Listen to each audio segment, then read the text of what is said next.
Fala minha gente, tudo certo? Vamos nessa então falar sobre Grêmio, atualizar as últimas informações do Tricolor. Você sabe que eu sempre tô aqui em nome da KTO, olha só, KTO, a casa parceira do canal do JB. Quer brincar, quer te divertir? O slogan da KTO é maneiraço, porque assim ó, KTO é onde a diversão acontece. E é pra isso que ela serve, pra gente brincar e se divertir. Agora, no sábado tem Grêmio e Cuiabá. Grêmio tá pagando 1.6, tu colocar, ó, vitória do Grêmio por qualquer placar 1.6, empate 3.6 e Cuiabá 5.3. Vamos combinar aqui que ninguém vai apostar no Cuiabá, né? Se tu colocar aqui, ó, em criar aposta, eu tô com o meu computador aberto aqui, tu pode botar criar aposta, tu pode botar a vitória do Grêmio, pode fazer uma combinada dizendo que ambos marcam, porque também não é nada absurdo, e o jogador para marcar gol, cara, tem aqui Pavon. Se a gente colocar aqui, ó, o Pavon, e se tu fizer uma tripla, tá pagando 8.5.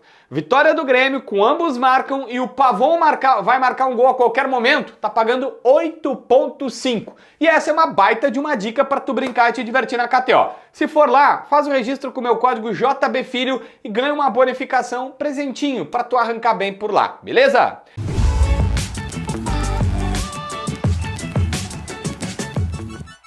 Gente, olha só, quero aqui repercutir algumas coisas depois da partida. Primeiro, o Renato, ao ser questionado pelo repórter da Grêmio Rádio, inclusive, sobre a instabilidade da semana do Grêmio, ele dá aquela resposta dizendo, olha gente, não é o Grêmio City, o Real Madrid, o Barcelona, que nós não podemos oscilar. Eu não tenho um elenco para ser campeão do mundo, não é assim que funciona.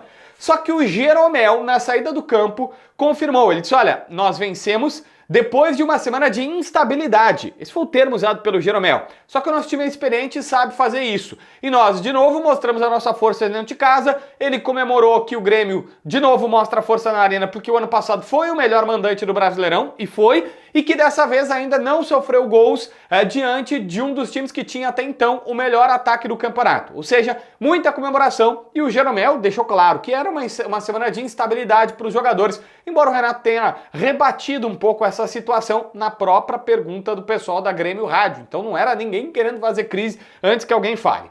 João Pedro Galvão, centroavante, conversou com a imprensa. E ele foi muito sincero, dizendo assim, olha só, o mais importante é que ele brigou, lutou e ajudou o time a conquistar a vitória, era isso que importava. Mas o cara não consegue esconder que ele está angustiado com a sua fase. Relembrou o seguinte, olha, eu passei muito tempo na Itália fazendo gols, e agora aqui a minha cabeça quase que explode porque eu não consigo fazer gols. Que antes desse jogo os companheiros começaram a dizer, cara, deu, agora o time tá mais encaixado, tu tá entrando no time titular, não é o reserva, tu vai marcar gol. Nem assim aconteceu. Ele acredita que o fato dele estar tão angustiado e pensando assim, cara, eu preciso fazer gol de qualquer jeito, tá lhe atrapalhando. Mas que ele também não tá conseguindo sair dessa situação. De novo, é óbvio que ele não tem muito pra onde correr, se alguém pergunta isso, né? Ele reafirmou que, bom, por ele gostaria de permanecer depois da metade da temporada e tudo mais no Grêmio. Mas que, enfim, não se sabe ainda o que vai acontecer. O cara vai dizer o quê, né? Vai dizer, ah, não, gente, olha, realmente eu cumpro o meu contrato e vou me embora, vou voltar pro Fenerbahçe, vou ir pra Itália de novo, que eu sou italiano, de cidadania italiana, né? Já jogou na seleção por lá. Não tem muito o que fazer, né? Então, é uma resposta mais política do que qualquer outra coisa. O Dodge também estava muito feliz porque era o dia do seu aniversário, 28 anos, e ele ficou feliz porque, né? Acabou ajudando o Grêmio, ganhando um baita de um presente de aniversário. O Renato elogiou ele, tá na cara que esse cara deve seguir como titular. Mas eu quero citar aqui também um fato que aconteceu antes do jogo.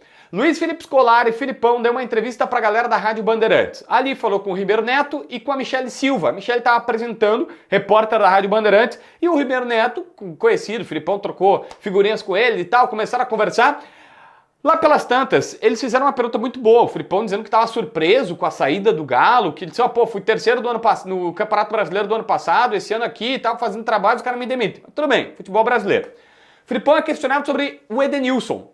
E aí ele fala sobre Edenilson e o Gemerson, sem nem ser perguntado sobre o Gemerson. Eu separei aqui as aspas, porque eu quero ler, eu acho que fica mais fácil pra galera entender o que o Filipão disse.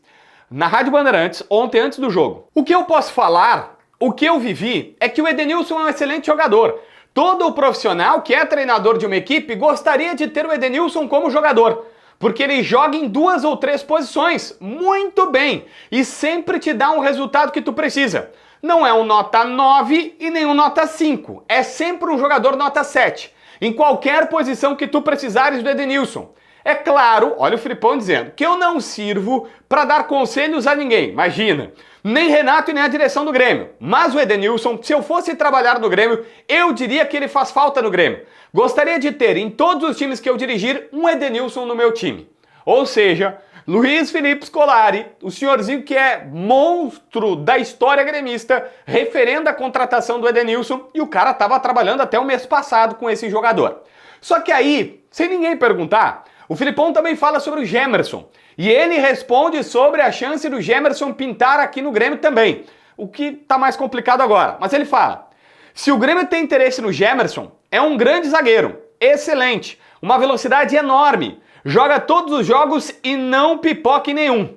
Então, se o Grêmio tem interesse, eu como técnico digo que pode fazer tranquilamente. Ou seja, Luiz Felipe Scolari, vou aqui apresentar o cara, chegou e disse, pode trazer o Edenilson, pode trazer o Gemerson. O Gemerson, infelizmente, não deu. O Grêmio ofereceu 1,5 milhão de euros e acabou não conseguindo fechar, finalizar a negociação dele. Os caras querem, porque não tem outro zagueiro no Galo, não vão liberar. O Vitor, ex-goleiro, agora diretor dele, está dizendo que não tem o que fazer. O Edenilson tá vindo mesmo. O Rafael Cabral, goleiro do Cruzeiro, também tá vindo. Mas a gente ainda não sabe qual vai ser a definição do zagueiro. Isso ainda tá... fica esse ponto de interrogação a partir de agora. Beleza? Se inscreve no canal, assina a notificação, deixa teu like, comenta aqui embaixo para ver mais vídeos.